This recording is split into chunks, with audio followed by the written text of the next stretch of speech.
Olá, pessoal, boa noite, tudo bem com vocês? Espero que estejam bem, em paz, com saúde, começando aqui mais um estudo do nosso livro e agora estudando o capítulo 14, o casamento e seus desafios, né? Vamos estudar um pouquinho esses desafios aqui do casamento, toda essa dinâmica importante aqui para a gente conhecer um pouquinho mais, né? Lembrando, quem está chegando aqui pela primeira vez, na descrição aqui na descrição do estudo, vocês vão encontrar o acesso às aulas anteriores, né? Então, podem procurar aí, tem o acesso às aulas anteriores, tem o link do grupo, para quem quiser entrar também, né? Pode acessar e vai receber diretamente o link do nosso grupo e das nossas atividades, para a gente poder explorar um pouquinho mais, certo? E quando falamos de casamento, claro, né, não quer dizer que seja a única condição para o processo de individuação. O processo de individuação ele é muito amplo, que pode acontecer de diversas formas, mesmo porque trata-se de um processo que é instintivo, e Jung chama de instintivo esse processo. Então, falar do processo de individuação não é limitá-lo a determinadas circunstâncias, mas, claro, que é importante também avaliar a questão do casamento como parte do comportamento das pessoas que se consociam, que se unem numa relação afetiva nas suas diversas formas e expressões. Nas suas diversas formas e expressões.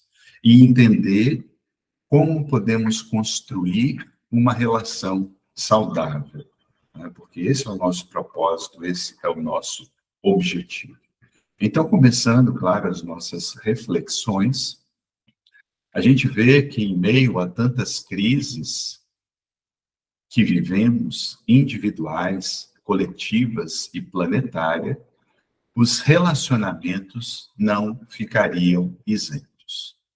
Não sabemos se por inabilidade ou incompatibilidade, se por capricho ou outros fatores, o fato é que os laços afetivos não se encontram tão harmonizados. E basta verificar as relações, quantos conflitos nós temos nas relações humanas. Quantas dores as pessoas vivem no seu processo de lidar com o outro, quantos questionamentos, quantas projeções que isso termina trazendo e dificultando algo que deveria ser vivido com muito mais naturalidade pelas pessoas, mas termina não sendo. Assim, essa crise que nós vivenciamos nas relações e na nossa individualidade termina sendo também transplantada para todas as nossas relações. Algo que deveria ser de harmonia, algo que deveria ser vivido de forma, né, que nós chamamos com cumplicidade, termina sendo também mais um dos pontos de geração de crises, conflitos, dificuldades, não raro levando a separações, e claro, isso pode acontecer na jornada de qualquer um, mas que aconteça pelo motivo certo, entre aspas, aqui que eu vou colocar. Não por inabilidade em lidar com as nossas emoções, em lidar com as diferenças, em lidar com questões que poderiam ser resolvidas de uma outra forma e terminam, sim, sendo na forma do conflito principal. Então, lidar e pensar nessa crise também dos relacionamentos é pensar na própria crise que o ser humano vive. E aí eu convido cada pessoa a pensar na crise que vive individualmente e nas suas relações. De que forma nós podemos aprimorar e aprofundar esse processo de lidar com os casamentos, lidar com as nossas relações em todas as instâncias, para que também o casamento sofra os efeitos positivos desse processo. E o que nós não podemos perder de vista é que o casamento, seja formalizado ou não, e aqui incluindo, claro, as relações homoafetivas e as diversas expressões que nós encontramos na atualidade, tem relação importante, tem uma função importante, tanto para a sociedade, quanto para o desenvolvimento psíquico e espiritual do ser. E quando negligenciamos aspectos importantes em sua vivência, os indivíduos e a sociedade como um todo são afetados. E esse é o ponto. De que forma nós temos vivido as nossas relações? Como está essa construção? Porque quando a gente fala que é importante para o desenvolvimento psíquico e espiritual do ser, é porque nós somos seres sociais.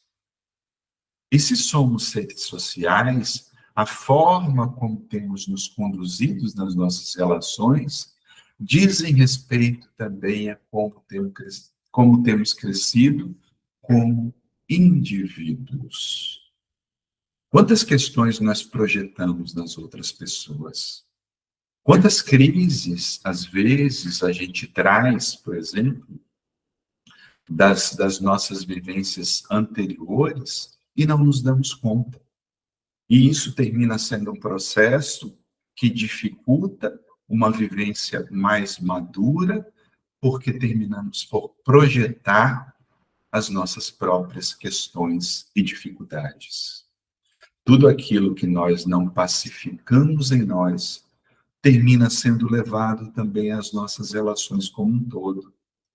E muitas vezes culpamos a outra pessoa quando, na verdade, não percebemos o quanto as nossas próprias questões podem estar interferindo também, dificultando no processo de lidar com o outro. Né? Eu me recordo, certa feita, um atendimento, e a pessoa chegou me falando da dificuldade que tinha da relação e disse o seguinte: Cláudio, mas parece que eu estou casado com a mesma pessoa e já é minha terceira esposa. E eu perguntei para ele, qual o elemento comum das três relações? Ele ficou calado, pensando, talvez porque eu tinha feito aquela pergunta, né? Claro, obviamente era ele o elemento comum das três relações e deveria olhar para os seus problemas, conceitos. O fato é que ele nunca mais retornou à sessão terapêutica e eu não sei dizer o que aconteceu, né? Já faz algum tempo, já uns 15 anos atrás, não sei o que aconteceu nas relações seguintes. Mas o processo muitas vezes é esse, né? Afetamos e somos afetados na relação, nem sempre temos maturidade para lidar com essa construção. Mas o que a gente tem que atentar? Né? Atentar o seguinte: ainda crianças, começamos a conhecer o mundo a partir do mundo diminuto da nossa família. Começamos, então, a aprender como nos relacionar e, principalmente, como deve ser a relação com o nosso cônjuge. Então, comecemos aqui aqueles que são casados, que têm uma relação, mesmo que não seja formalizada. Aqui estamos falando do casamento de uma maneira ampla. Como era a relação dos seus pais? Como era a relação das pessoas que você foi criada enquanto criança? Porque esse é o nosso modelo base. Isso é o que nós temos como modelo inicial de construção da base familiar. Então, é por isso que a gente deve avaliar e pensar, peraí, será que eu estou repetindo algo que não deveria ser repetido? Será que eu termino reproduzindo parte do processo, né, que vem lá de trás, que vem de um contexto familiar e não estou me dando conta? Porque muitas vezes, sim, a gente vai reproduzindo mesmo inconscientemente, porque foram os padrões aprendidos. E esses padrões aprendidos vão sendo levados adiante se nós não paramos para nos perceber. enquanto, enquanto indivíduos que têm sua consciência e deve fazer com que o processo de construção das suas relações tenha como base esses nossos processos enquanto indivíduos. Por quê?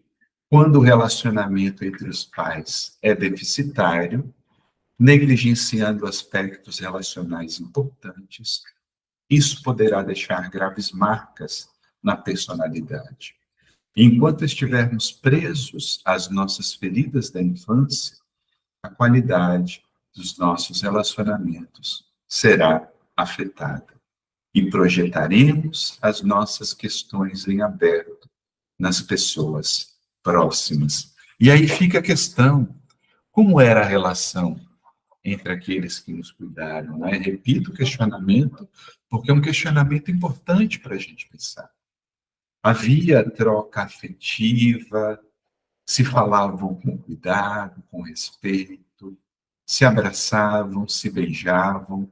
Aí a gente vai tendo uma ideia do porquê, muitas vezes, nós temos algumas feridas, algumas prisões, né? E como Ana Maria coloca muito bem, e vamos vivendo, né, conforme diz a canção de Belchior, como nossos pais, e não nos damos conta. Vamos repetindo padrões porque não observamos que aquela dinâmica foi marcando aspectos importantes do nosso ser. E aqui, né, volto a dizer, não é para culpar os nossos pais. Não, mesmo porque também eles tiveram outras bases lá do passado que negligenciavam aspectos importantes e que, infelizmente, foi sendo muitas vezes passado adiante. Mas nós não precisamos mais reproduzir. Um modelo saudável de uma relação tem, no mínimo, respeito. E aí aquilo, né?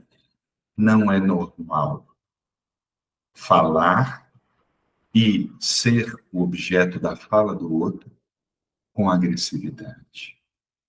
Não é normal o grito, muito menos a violência. Embora possa se tornar normal pela quantidade, não é natural e não é saudável gritar, diminuir a outra pessoa, ter que usar de artifícios, né, outros.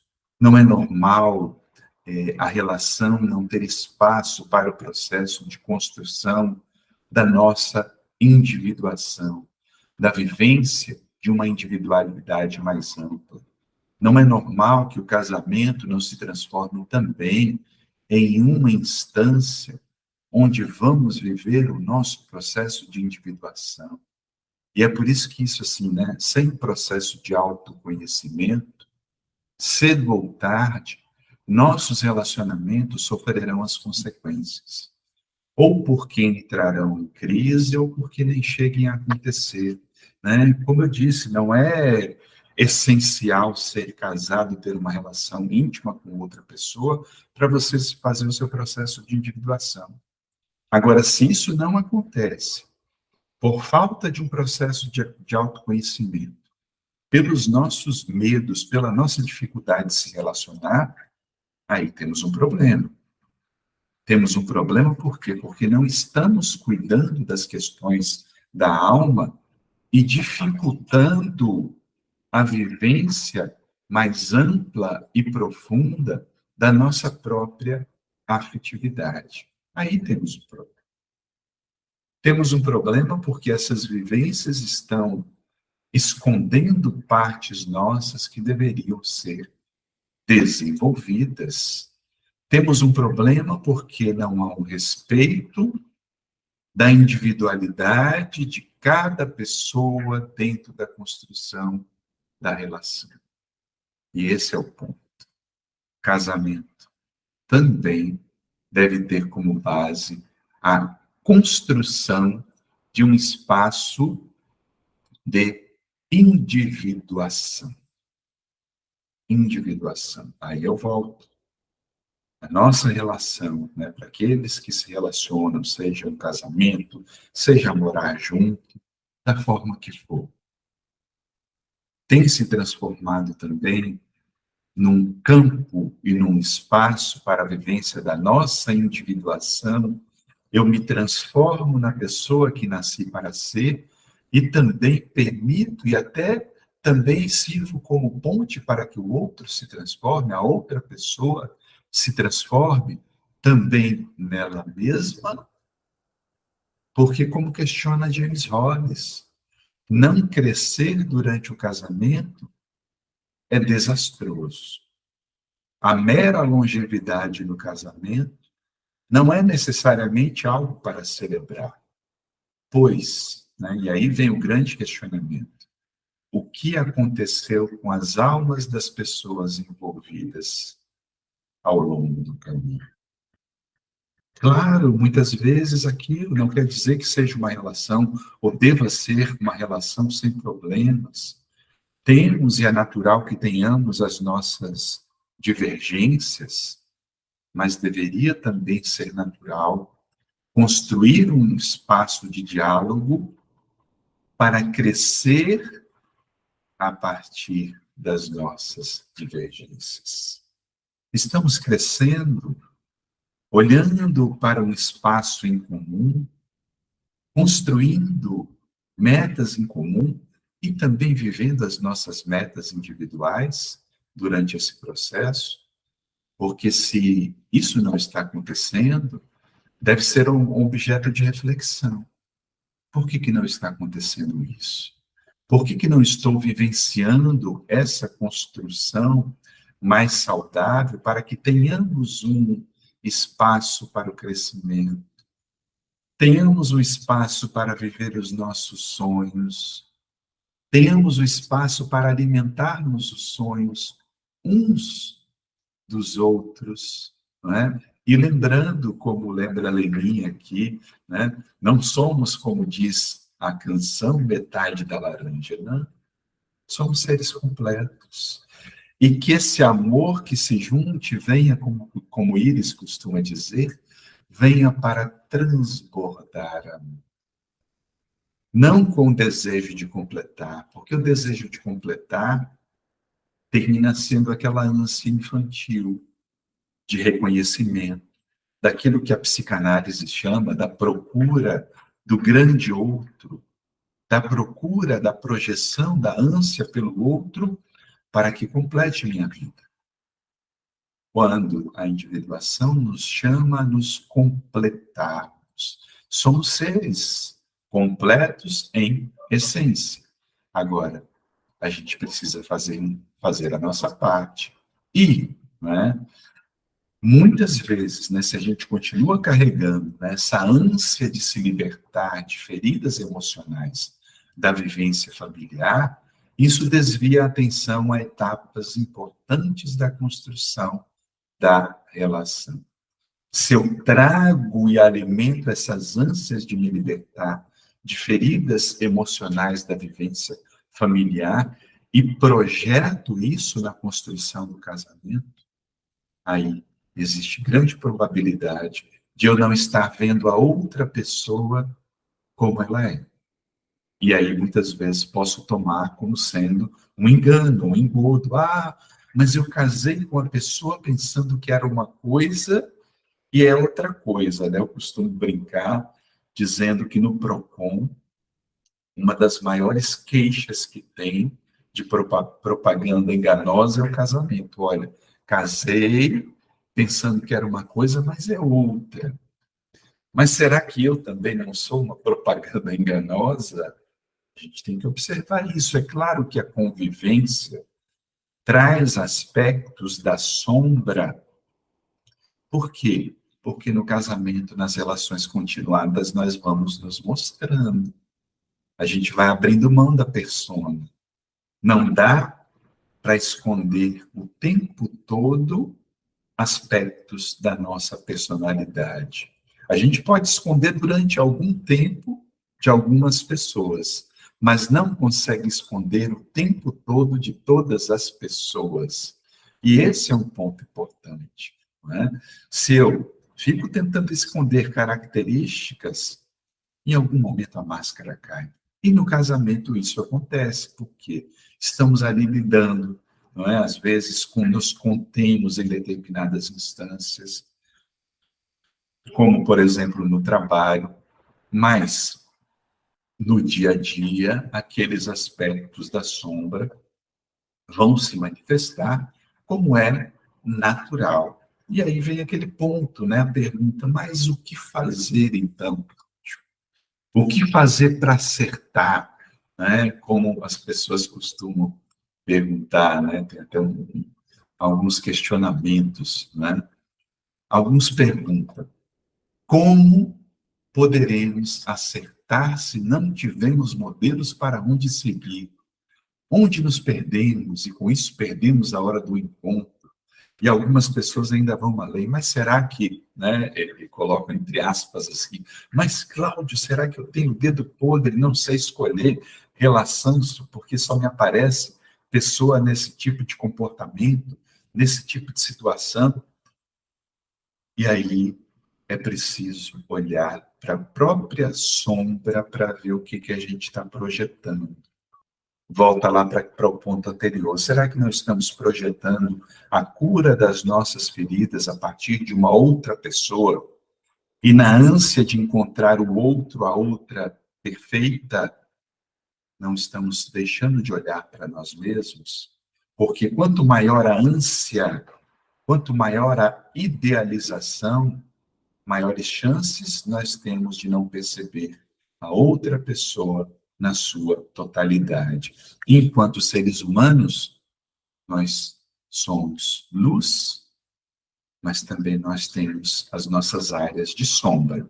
Eu tenho minha sombra, a outra pessoa tem sua sombra. Agora, é preciso saber se nós temos a maturidade e consciência de crescermos juntos, integrando, transformando a nossa sombra. Isso exige maturidade, isso exige propósito. E quanto maiores as feridas não cuidadas, maior a probabilidade de eu projetar no outro a cura para as minhas dores emocionais, e maior também a probabilidade de nos frustrarmos. Por quê? Porque não estamos fazendo devidamente a nossa lição de casa. E esse é o ponto, né? Precisamos fazer a nossa lição de casa. Precisamos construir o nosso processo interior e permitir que a outra pessoa construa o seu processo. Claro, isso não é somente de nossa responsabilidade, é preciso que a outra pessoa queira crescer também, né? Isso depende do livre-arbítrio dela. E avaliarmos se aquela relação está permitindo esse crescimento das individualidades que nele se manifestam, que na relação se manifestam. Porque, e aí tem um ponto, né? Quando estamos atentos, existem sinais muito claros sendo dados durante a relação, apontando que algo não está bem, conforme adverte Joana de Ângeles em sua série psicológica. Silêncios injustificáveis ou tédio na companhia do outro. Claro, não quer dizer que a gente vai estar falando e conversando o tempo todo, mas se isso dura um longo período e fica aquele silêncio injustificável, as pessoas pensam e sentem tédio na companhia do outro, é preciso se perguntar o que está acontecendo. Muitas vezes acontece esse outro ponto, há uma ira, mesmo disfarçada, quando o outro emite alguma opinião. Que raiva é essa que eu sinto e que muitas vezes se transforma na ira? Que ponto é esse emocional que nós não falamos e às vezes nas discussões vem à tona uma série de questões que a relação não foi construindo ao longo do tempo? Porque aquilo, essas pequenas crises que não são conversadas, dialogadas, muitas vezes ficam guardadas e se transformam em grandes ressentimentos. E isso acontece por quê? Falta de diálogo, isolamento constante para leituras, internet, redes sociais, programas de TV, etc. Não é que isso não possa acontecer. Voltamos, né? É preciso que o casamento, as relações, Tem um espaço para a individualidade, mas se não há espaço para troca, e se a troca gera tantos conflitos, tem algo de errado acontecendo. E aí, muitas vezes, surge o quê? Irritação ao se aproximar do lar. Esses são sinais, atritos em demasia, críticas exageradas, irritabilidade. Eu coloquei consciente, mas aqui não é consciente, não, é constante. A irritabilidade constante. O que está acontecendo? A gente precisa olhar para esses fatores e perceber por que não tem diálogo na relação, por que não estamos conversando, por que não estamos aprofundando essa interação que pode levar a diminuirmos os problemas que nós enfrentamos, para que não fiquem se acumulando e quando a gente vai conversar, traz à tona um baú de queixas de décadas.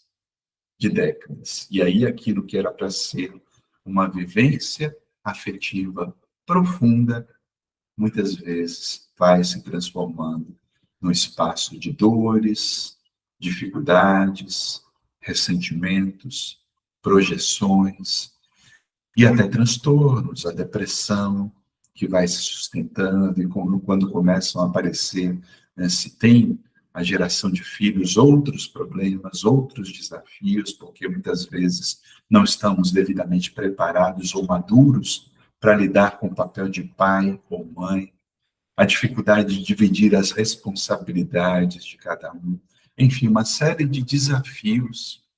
E aí a gente precisa, né, estar atento e reflexionar para alguns pontos nas nossas relações, não é? Vale a pena olhar para esses pontos que eu vou trazer aqui, além dos outros, né, que geram e mostram sinais de crises, para a gente começar a ter uma postura diferente nas nossas relações. Para a gente começar a fazer também das nossas relações um espaço mais harmonioso, um espaço de respeito, de cumplicidade. Precisamos refletir quem realmente somos e não as limitadas imagens a nosso respeito criadas pela família, pela sociedade, por nossa própria mente. Precisamos ter um olhar cada vez mais consciente sobre nós, por isso que a gente volta para aquele ponto importante do autoconhecimento. Autoconhecimento deve ser uma postura constante nas nossas vidas. Não algo para fazer só em determinado tempo. Não só um curso de final de semana. E se esse momento de introspecção incomoda a outra pessoa, aí também isso deve ser colocado na mesa do diálogo. O que está acontecendo? Né? Estou me sentindo desrespeitado, desrespeitada nessa minha necessidade de crescimento, de vivência interior. E isso ser parte de uma construção saudável, para que a gente se desidentifique das imagens criadas por rótulos que possam ter vindo da família, da sociedade, ou uma autoimagem distorcida de quem realmente somos. Isso é parte da construção de uma individualidade saudável que deve fazer parte também da relação. E aí a Suzane tem um questionamento. Cláudio, os transtornos de saúde mental também têm afetado muitos relacionamentos a dois. Nem sempre é fácil aceitar que certos comportamentos podem ser causados por doença. E aí, Suzane, a gente volta para aquele ponto, né? Quanto mais nós nos cuidamos, quanto mais nós temos compromisso com a saúde mental, mais isso vai ter também reflexos nas nossas relações. Não é? E aí é preciso, sim, ter todo o cuidado, todo o carinho. Claro, né, se eu posso ajudar o companheiro, a companheira a lidar com determinado transtorno, né, que bom termos esse cuidado e essa capacidade de diálogo. Né? E, claro, isso afeta. Se eu tenho uma pessoa vivendo um processo de depressão, ou tem algum tipo de transtorno de ansiedade, TDAH, quanto mais eu conheça, quanto mais eu também seja alguém que vai fazer uma ponte para facilitar um tratamento, melhor. Agora, cada ser também tem que assumir a própria responsabilidade nos cuidados com a sua saúde mental, para não transferir para o outro o que é de sua responsabilidade. E aquilo também, né, considerando outros aspectos, a relação com o ser amado pode ser o melhor veículo para essa jornada, desde que essa relação abra espaço para que os indivíduos se mostrem e cresçam juntos na trilha que escolheram. E isso tem um ponto importante, né? Crescer juntos. Crescer juntos pressupõe o quê? Não estamos totalmente prontos. A outra pessoa também não está pronta. Então, estamos nos aprontando juntos. E quanto mais tivermos essa predisposição, esse intuito de saber que a relação não vem pronta, ela vai sendo construída, mesmo porque cada etapa também é diferente. O casamento não é o mesmo do que começou, ele vai passando por etapas, vamos mudando de faixa etária, e cada faixa etária traz os seus desafios. Para as pessoas que têm filhos, né, é diferente ser marido e mulher, pai e mãe, né, ou companheiro, companheira, numa fase em que temos filhos, crianças, adolescentes, jovens adultos, e que durante essas etapas também a gente precisa cuidar para não nos abandonarmos enquanto relação. Isso, infelizmente, termina acontecendo muito. As pessoas se abandonam, vão deixando de lado esses cuidados importantes. Daí vem também a chamada síndrome do ninho vazio. Se ocuparam tanto em ser pai e mãe que se perderam de si das próprias jornadas. E depois não sabem ser outras coisas, ficam, não é, muito sentidos pela ausência dos filhos, das filhas, porque não construíram esse espaço saudável com a individualidade. Claro, existe a saudade natural, existem as relações de afeto que se mantêm, mas quanto mais nós cuidamos da nossa individuação, da nossa individualidade, essas outras fases vão sendo vividas com alegria, né? E é por isso que pensar no casamento é também pensar, né, e se propor firmemente que a intimidade deve transformar-se em caminho, um processo de desenvolvimento pessoal e espiritual. E a questão é, a minha relação tem se transformado em um caminho, em um processo de desenvolvimento pessoal e espiritual, meu e da outra pessoa? Como nós podemos aparar as arestas? O que nós podemos e devemos recuperar nesse caminho construído? Como nós podemos viver de forma mais afetuosa essa relação? Tenho tratado a pessoa com o devido cuidado e carinho e amor que ela merece? Tenho me tratado também, cuidado de mim com esse amor, com essa afetividade? Enfim, são muitos questionamentos a respeito da questão do casamento, e claro, a intenção hoje não é esgotar, mesmo porque o tema é muito vasto. Vamos continuar falando de relações, de separação, de traição nos capítulos seguintes, mas que fique nessa noite um pouquinho dessas reflexões de como estamos construindo as nossas relações e como estamos constituindo também isso como espaço de vivência da nossa individuação. Então, ficam aí esses questionamentos para a noite de hoje, né? Quem chegou aqui pela primeira vez, na descrição do vídeo tem lá um link para acessar as aulas anteriores, tem um link para comprar o livro, né? Lembrando que esse livro, a renda do livro, é destinada às obras sociais do Centro Espírita Deus, Luz e Verdade. Então, se você comprou o livro, se você indicou o livro, vai estar ajudando também outras famílias com menos recursos. E até o nosso próximo encontro. Daqui 2 semanas a gente tem nosso próximo encontro para dar continuidade. Ok, gente? Grande abraço para vocês, saúde e paz.